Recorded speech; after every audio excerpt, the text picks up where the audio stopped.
Muito bom dia a todos os ouvintes do ABS. Aqui nós somos uma turma do segundo A e estamos fazendo um trabalho em formato de podcast. Sejam todos muito bem-vindos ao primeiro episódio do podcast Não Tem Jeito. É os guri. Bom, nesse primeiro podcast nós vamos falar sobre alguns temas. O poema é o principal, mas antes da gente ir de cabeça nesse tema, acho bom todos nós nos apresentarmos, porque nenhum de vocês nos conhece, eu acho. Bom, meu nome é Samuel, eu sou um dos colaboradores e também temos Nathalie, Lucas e Laura como os nossos outros apresentadores aqui. Bom, enfim, todo mundo sabe o que é um poema e muito possivelmente sabe o que é uma recitação de poema. Mas todos nós temos um conceito meio básico do que é isso. Então acho bom a gente pular realmente de cabeça e saber o que é isso.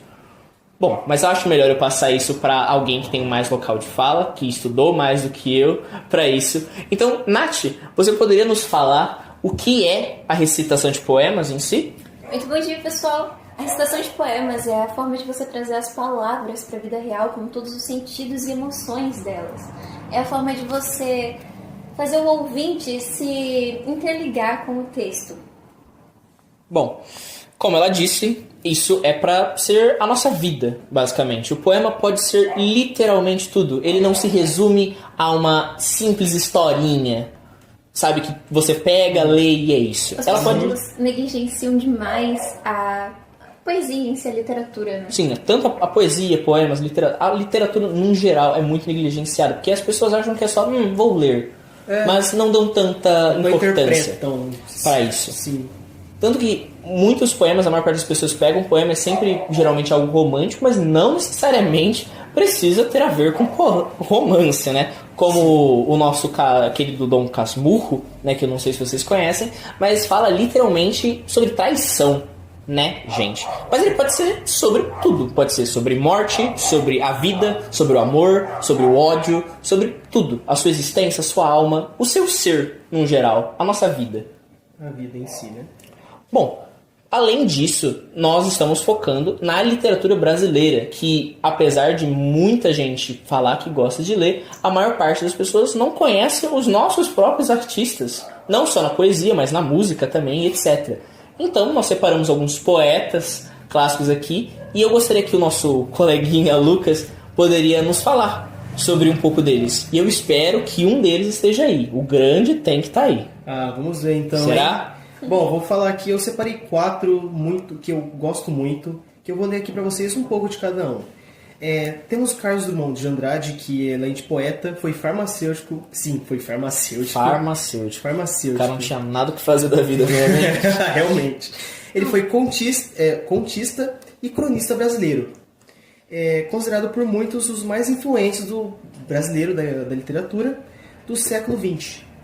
Tipo, Outro grande. Outro grande. Não, nós não ignoramos a grandeza dos outros, mas tem o grande. Tem o grande. Mas esses também são muito importantes e fizeram parte da nossa A questão história. dele ser farmacêutico ali me pegou. Não, ele é farmacêutico. Não, o cara, ele escreve e Ele é farmacêutico. E passa remédio pros caras. É muito, tipo... Ele cura a alma e o físico. Exatamente. Essa foi boa. Essa merece um ponto extra na média. Que coisa, hein? Indiretas? Indiretas? Bom, também vou falar sobre Manuel Bandeira, que foi um poeta, crítico literário de arte. Além de criticar a literatura, a arte também criticava ali. Muito importante. Foi professor de literatura e tradutor brasileiro. Tradutor. O cara é filho. Sim.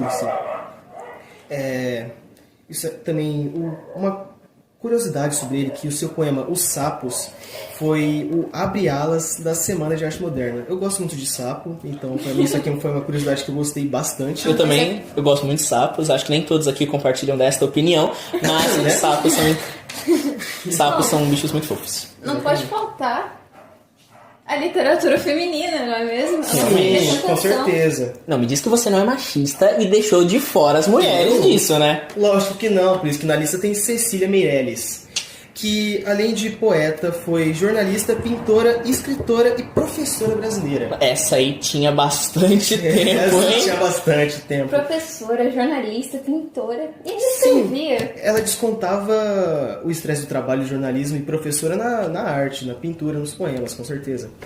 E não podemos deixar de fora, logicamente, o maravilhoso Machado de Assis, que, foi considerado um dos maiores, mais importantes escritores brasileiros, por muitos estudiosos, escritores e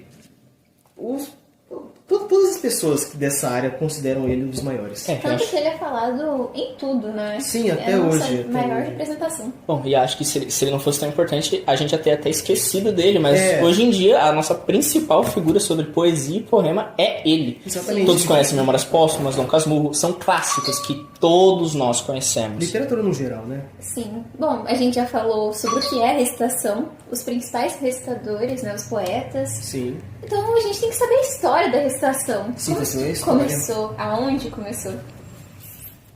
Então, Laurinha, conte pra nós. Nos conte um pouco sobre a história. Então, gente.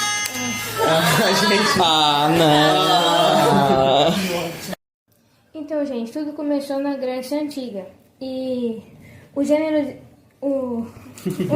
literários foi épico, lírico e dramático. E eram todos considerados poemas.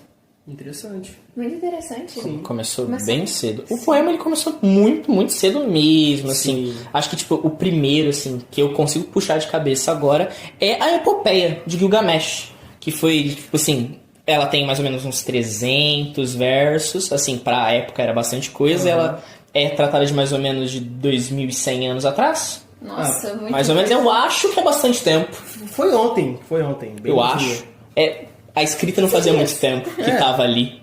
Eu lembro quando ele lançou. Você lembra, né? Eu lembro. Eu tava na pré-venda.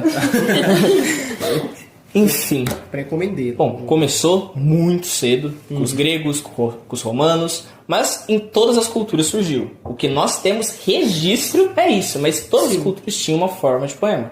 Mas como a gente é clubista, a gente vai focar na nossa, né, gente? Os brasileiros. Com certeza. Bom, né? então acho melhores. que nada mais justo do que a gente falar de um poema, não de um poema, mas de um tipo de poema clássico brasileiro. Sim. Nath, você Por poderia exemplo. nos dar o exemplo? Claro. Por exemplo, tem a literatura de cordel, que é um clássico nordestino, não é? A literatura de cordel, o nome dela vem de se colocar um pequeno folheto em uma corda. Mas como se faz a literatura de cordel?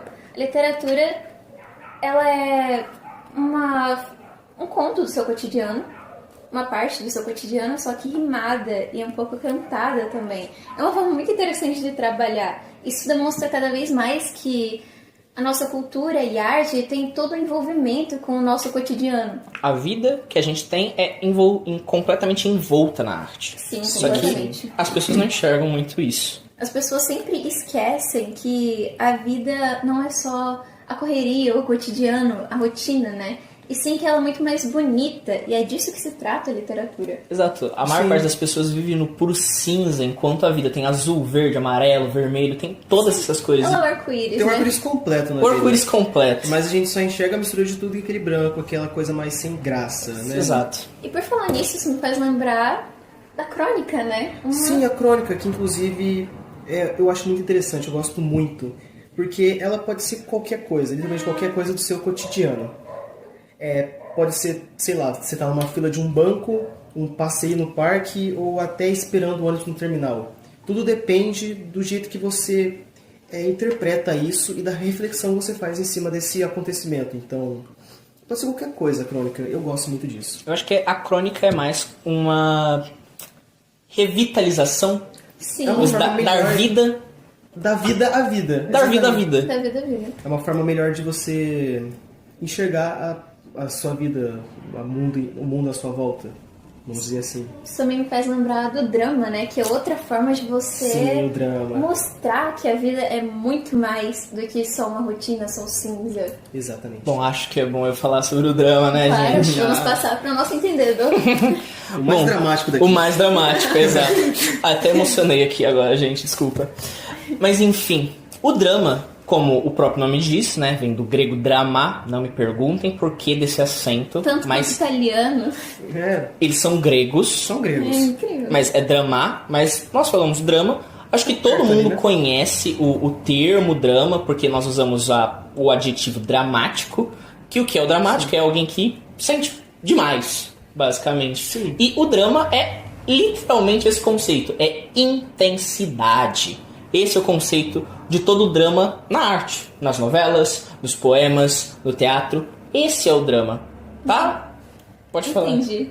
Então o drama é uma forma de fazer os seus espectadores interpretarem os sentimentos, só que da forma mais intensa que eles podem vir. Exato. Uma morte, para muitas pessoas, é só mais uma. O drama não simplesmente ignora essa morte. A morte é algo Muito mais filosófico. muito mais filosófico. O drama, ele quer dar intensidade. Então, o amor, o ódio, a tristeza, a solidão, tudo vai ser erguido. Seu máximo. Ao seu máximo. O amor vai arder, o ódio vai queimar, entendeu? É algo extremamente filosófico. o Sim, drama. muito. Eu acredito que toda a literatura e toda a nossa arte, na realidade, o significado dela seria mostrar que a nossa vida não é só mais um dia. É uma coisa muito mais bela e era pra ser mais valorizada, né?